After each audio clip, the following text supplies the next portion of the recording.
The movie, well, originally the movie was called Don't Mess with Texas. And the reason why we didn't get that name is because Texas created a litter campaign for their cleaning up their litter in the state. And they coined and they trademarked the name, and nobody else in the entire world can have it at any cost. They will not give this. Texans are very serious about what they do. So we had to, we got some Texans in the house. So we couldn't, so we had to change it. Regarding the movie, Reese and her producing partner, because Reese Witherspoon was one of the producers on the movie, and her producing partner, Bruna Papandrea, they came to me with wanting to do the movie, directing the movie. And I was excited about Reese and Bruna, and I was excited about working with Sophia, because the two of them together I thought was a really, really smart piece of casting and kind of fun, and they have incredible chemistry, and that's pretty much all you can. That's like the top thing on the list of things that you want from your actors, is to have chemistry. So they were fantastic. In regards to the shape, you know, we shot a type of movie, and then we wanted more jokes, so we went and reshot a whole bunch of new stuff, which was the deer scene, and what other crazy scene was there in there? I can't remember. We had a whole bunch of crazier scenes just to sort of amp up the comedy, but it was supposed to be more like... We reshot the whole opening. Yeah, thank you. He lived it through with me. Reese's character in the beginning didn't have a real setup to why she was so weird. And the audience wanted to love her, but they didn't know why, and they didn't understand why she was such a strange person. So my title house, who I love working with, Lee and Smith, they came up with an idea which ended up being the opening of like watching her grow up through the years, and being raised by only her father, who happened to be a cop, and he did the best that he could. But because of that rearing, she ended up being by the book and very strict and like followed the rules and all that stuff. So then it sort of softened her, and people understood her a lot more. But before it was crazy. And then originally there was no radio in the end. Should we get him a microphone? No. I'm kidding. And so the other thing too for me, thank you, Anne. The other thing is that originally, I mean, the idea for me was wanting to tip my hat a little off to the 80s buddy comedies, and one that was my prototype was Midnight Run. And I wanted to stay in that idea of it. And on top of that, I didn't really want the man to save the woman, because, you know, it's always some sort of thing that we all need, like, oh, the guy Randy saved her, so now she's all happy because she has a boy. And so I wanted to just leave it in the hotel, that relationship. I wanted to say, oh, she's grown so much, Cooper's grown so much that she took it, you know, by the whatevers, and kissed him, and then went next door and got in the fight with Daniela. And I sort of wanted to leave it there, like, oh, she's grown as a character, and now she can move on into her life, and maybe things will be better for her. And we started testing it with audiences, and they wanted Randy back. It's like, what? You're not happy that she's on her own? They're like, no, we want him back. So then we did go back and reshoot that. So there was a handful of things that we got. So you put a lot of value in test screenings. I love test screenings. They're my favorite part of the whole process, because the audience will tell you how they feel about the movie. They're either laughing or they're not, but it's even more than that. There's an energy in the room that you can feel when you have like 400 people in the theater, and you're making the movie for them. You know, this isn't like, I had to tell Hot Pursuit. It's this very important story in my heart. Like, it's not a labor of love. I mean, except that we get to do it, and they love it, and I love to direct, and I love to work with actors and everybody. But this is a story for fun and entertainment, and so when you get it in front of 300, 400 people, they tell you what is working, what's not working, and so you get to adjust it, and hopefully have a few screenings to just see the ebb and flow of everything. And the audience is the one who tells you, we want to love Cooper, but we don't understand why she's so weird.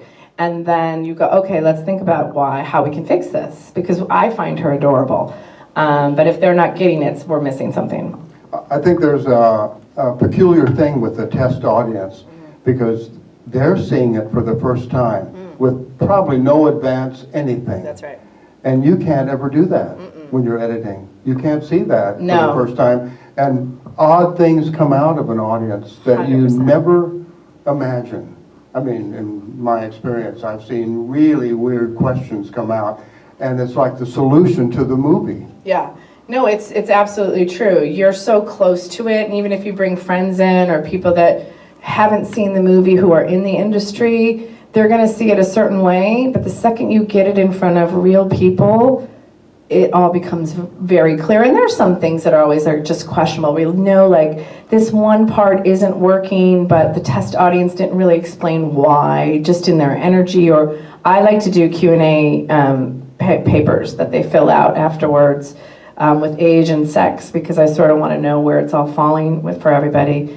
And they'll fill those out. And sometimes you don't get the answer, but you know something's not working. So then it's about, rolling up your sleeves and trying to figure out, how do we solve this problem?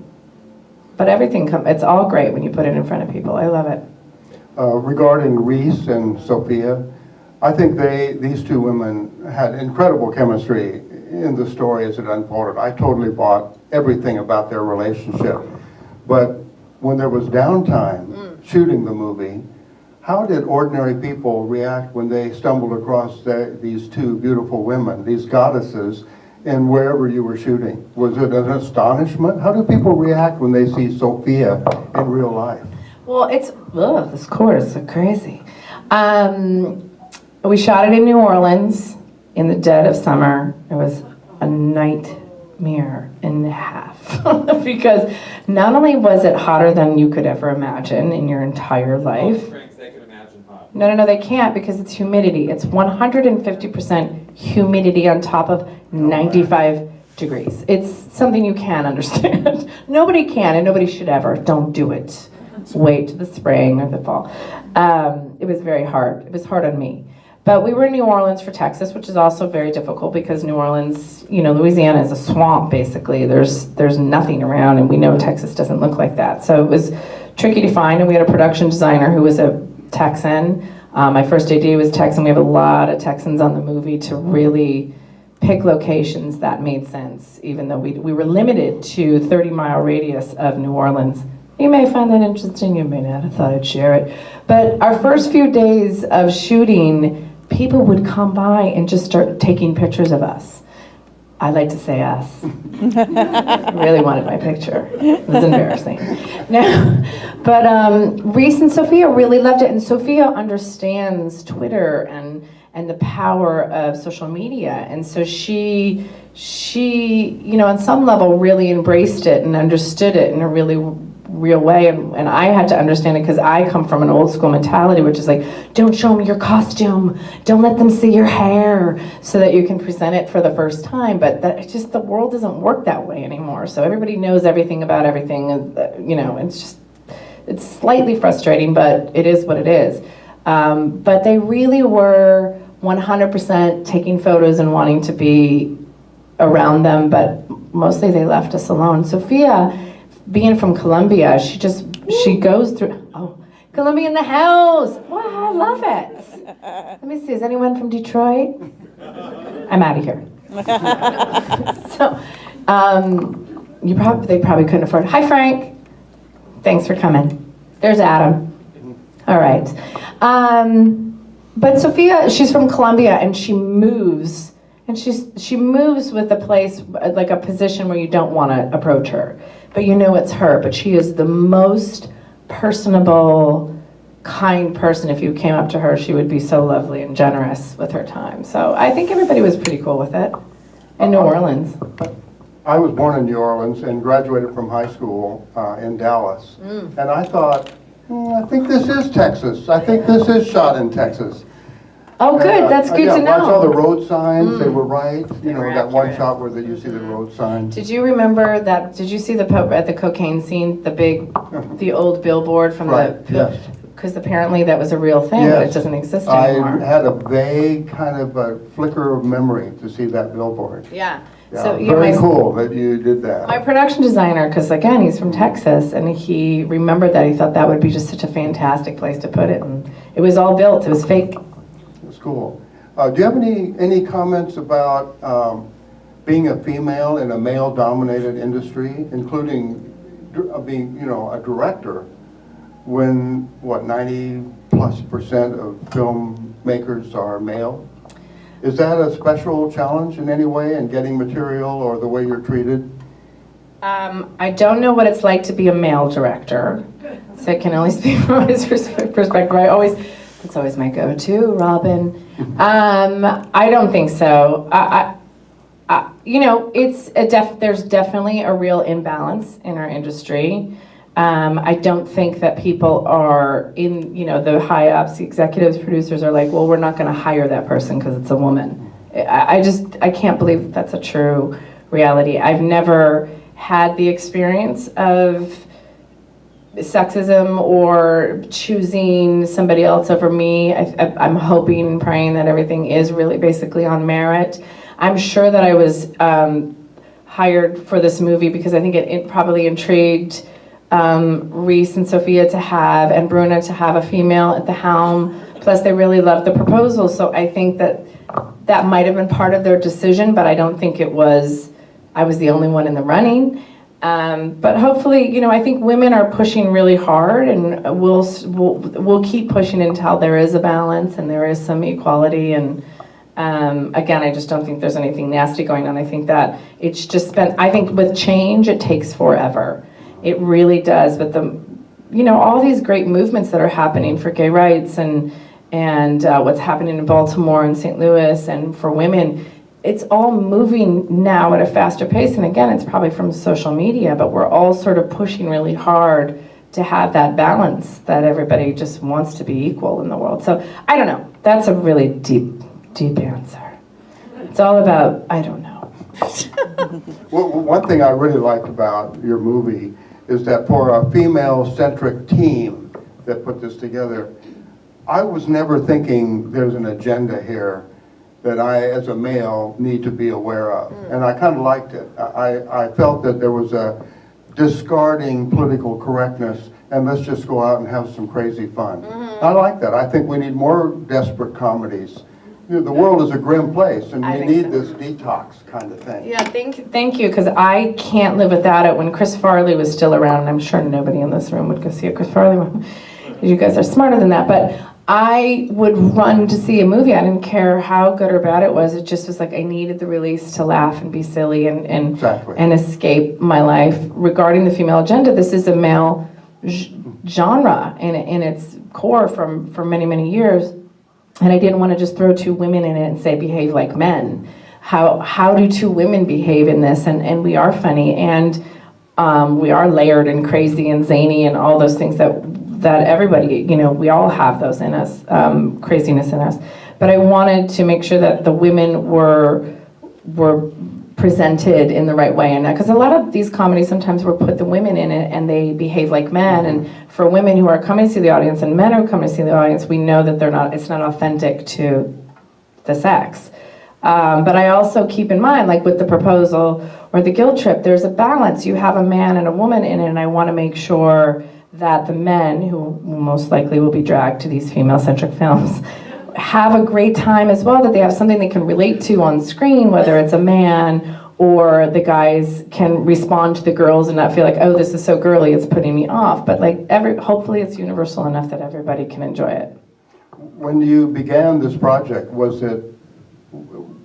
did you sign up for like PG-13 or R, or was it kind of open-ended about the rating? Yeah, it was originally rated R, which is one of the reasons I didn't want to do the movie at first. Hi, Frank, welcome. Oh, hello. I didn't want to do it at first because I felt like when I read the script, the only thing that was really rated R in the movie was language, and I thought, well, it's much more interesting to me to find a language for each woman from the South and from Columbia of how they could speak and be funny and not swear. I mean, I feel like swearing is easy and it's fun. Trust me, I can't tell you how many times I wanted to swear since I've been in here. I'm a bona fide truck driver.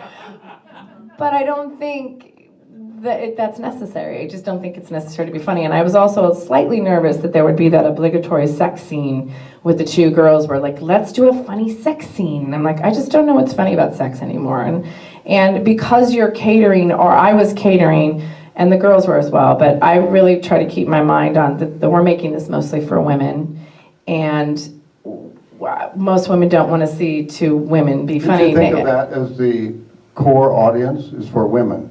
Yeah. It's a chick flick, that this is intentionally kind of shaped for women first. I think so. I mean, I definitely do. I think that with two women at the helm, where it's a buddy comedy, you just really want to service the women and be respectful of these two women who are sort of representing all women, or layers of us. You know, we're not all the same, but that we can identify with and embrace, and then always giving something for the men to enjoy as well, that they don't feel like, oh, I'm watching some romantic, movie for my wife or my girlfriend, but there's something that they can laugh at or identify with or something. But yeah, and so I wanted the movie to be PG-13, as well as I didn't want to exclude Sophia's fan base. She's on a family show once a week, and I felt like if it was rated R, we're like eliminating all of her fans, and this is her first starring role, and wouldn't it be great if everyone could just come and embrace her, because she's pretty fantastic.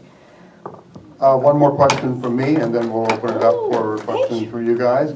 What's in your future? Do you have a dream project you'd like to do, or what's down the road for you? I wish I had an answer. I don't have anything right now. I have a few things in development that, it's interesting. You'll always have something in development. I work this way. I don't think Adam does, but I work this way. If I have some things in development and then a movie's released, somehow it wipes the slate clean in a weird way, whether the movie does really well or doesn't. I'm like, oh, I don't want to do those movies anymore.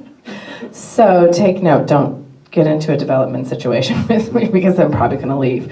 But I do have a few things development. I know that I've been asked a couple times about Enchanted 2, which I've been attached to for 6 years. I just don't know what's happening with that movie. I have no clue. Would be great, because Amy Adams is amazing. But other than that, I don't know. And dream job, I don't know. I feel like I've just finished the movie 3 weeks ago. So it's been like, finish the movie and press. So that's sort of where my head is right now. What can you talk about the movie, or give us the title? That you just finished. This one, Hot Pursuit. Oh, you just finished it? Oh, this was finished 3 weeks ago. That's exactly right. I just finished this movie 3 weeks ago. I saw somewhere, it was like a March 4, where did I see that? On somewhere in the movie, there was a very recent date. And I thought, if that's the real date, boy, this came out in the movie. In the movie, there's a shot somewhere, not a calendar. I can't remember what the scene was. Oh, that's interesting. It was on the TV, somebody said? Did you say on it? the TV, I think. Maybe the March TV. 4th. I don't know. It would be Is that your fictitious February, because March, would that be? I don't like dating anything in my movies ever, because the hope is that the movie won't get dated and that you can keep going back to it. And you're like, oh, look at the clothes or whatever, the phone. But yeah, I don't know. No, it was 3 weeks ago, so it's Wow. it was the second week of April I finished this movie. Do you read reviews? Do you read reviews? Do they matter to you? It's a hard question. I don't read them, because as Adam would say, when you read the good, you have to read the bad. Because I know for me, I want to stay honest with myself. I don't want to live in a fantasy land that doesn't exist, because again, you want to be in the business as long as you can, and you're doing it so people will come see it. You're not doing it for any other reason than trying to get people in the theater. So I like to stay honest with myself, so I stay away from them, because critics have to do what they have to do. They have to say what they have to say. But movies like this, this is my 2 cents, and you can disagree, they're meant to entertain. So I'm not sure what you're critiquing. You're going to hate things in it. It's just natural. But it's just meant for mass audiences to come, let their hair down, and have a great time. It's not Citizen Kane, it's not Schindler's List. It's just a silly comedy with two great girls who are having a great time. We need silly. I think so too. So the critics, I don't know how to, I feel like we should get a pass. Like when these kind of movies come out, why don't you guys take a break and and then come back when you have something a little bit more substantial? I guess, I don't know. I'm just sort of saying that. And you had a second part to that question, I can't remember. I think we'll open it up to anybody who has a question. Let me get to you with a microphone. Hi. Hi. Oh, hello. Anybody? Oh. I can't imagine. Frank?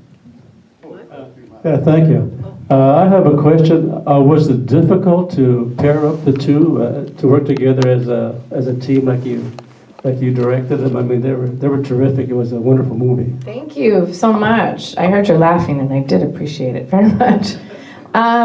Reese had the brilliance of putting the two of them together early on before they brought me in. How to work with them, it's interesting because it's more, I mean, it's such a boring answer, at least I think it is.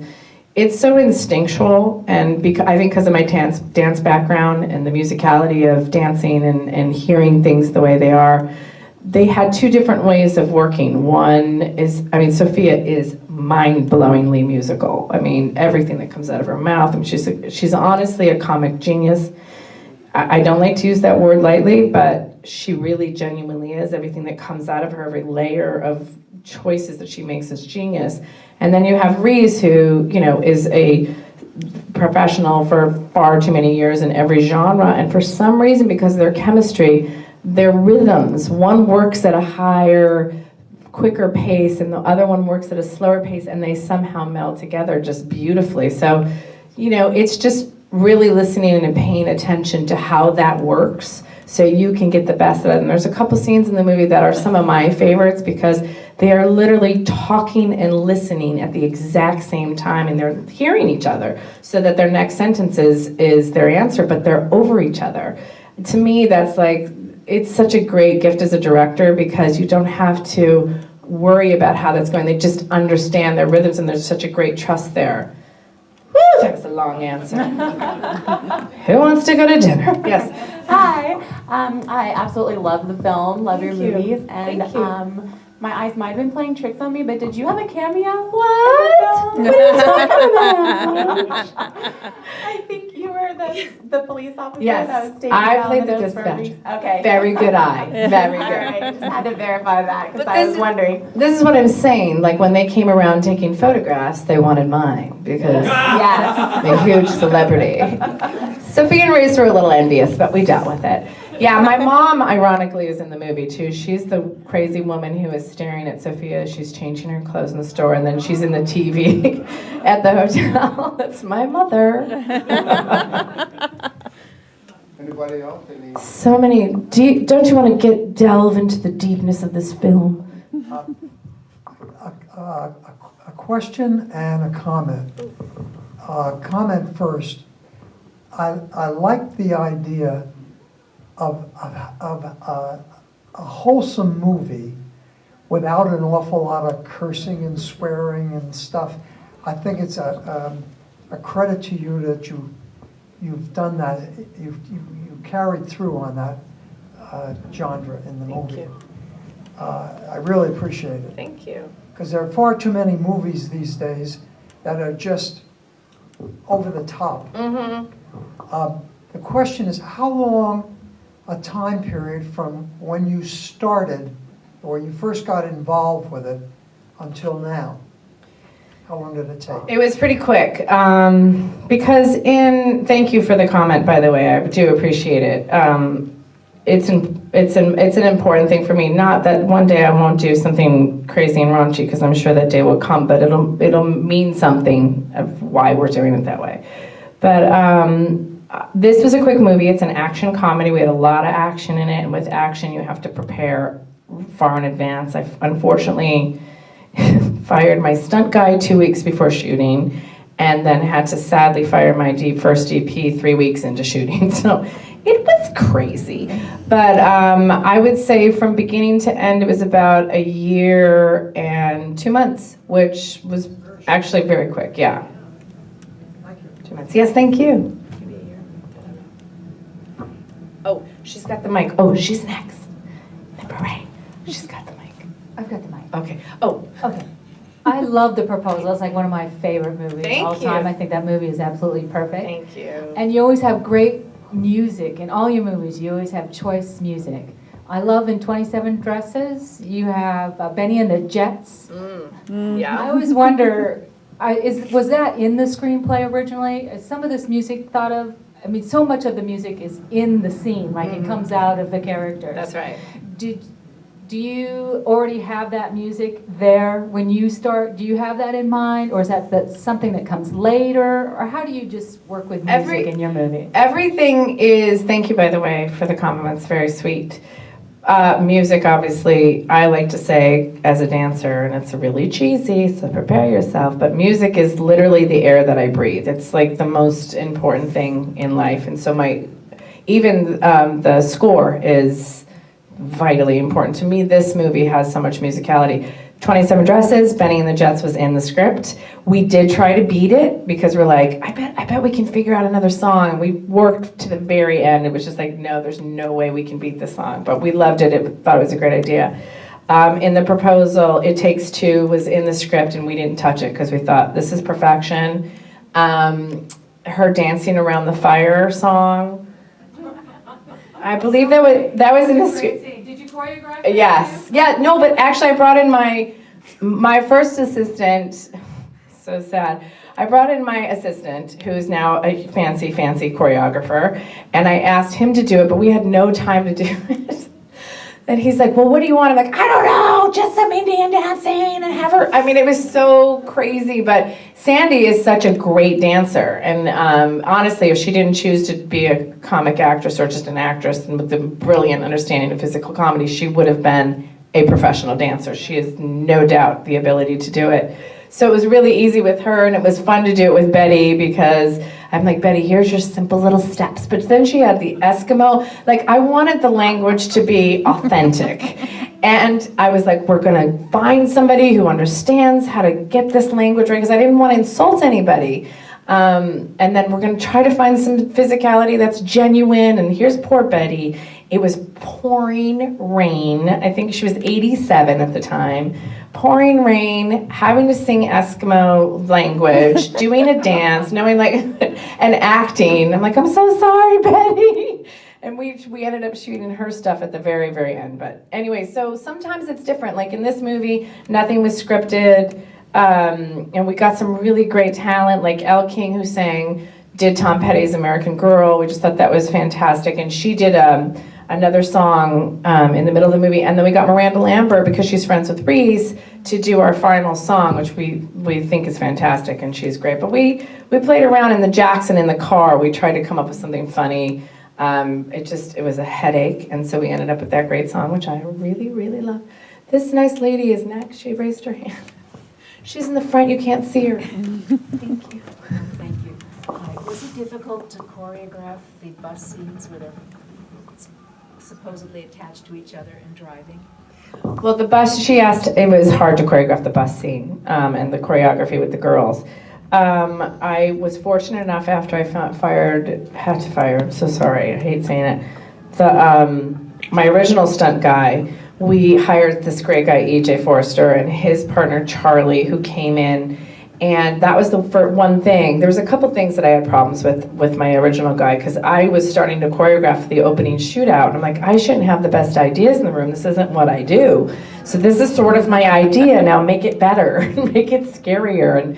And the original person just basically did everything I did. And I thought, well, I'm not sure why you're here then, if you're just doing what I said to do. So Charlie and EJ came on, and I said, I really want the girls in the bus.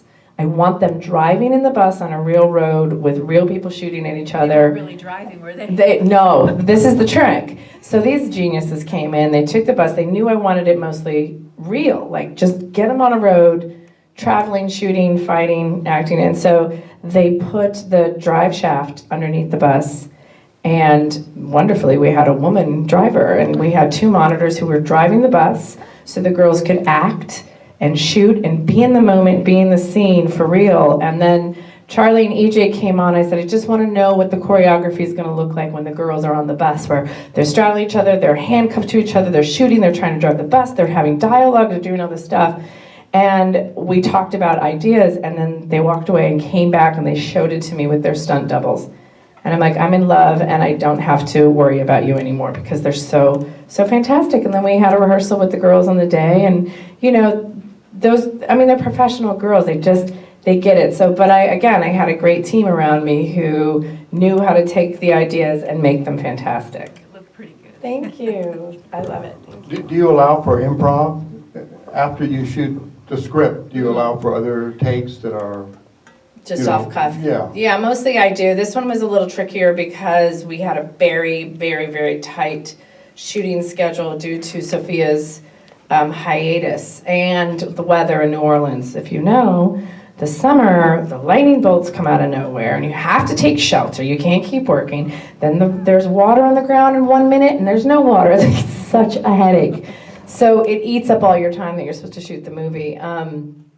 So normally I would have a lot more fun with the improv, but we really just had to get the work done. It was just like, go fly by the seat of your pants. But there are some things where the girls would discover as we were shooting or rehearsing that they would have these funny, like Reese especially would have these little, I call them isms, with where she says these crazy southern things that just come off the top of her head, and they're so fantastic. How can you not film it and put it in the movie? So we have a lot of that.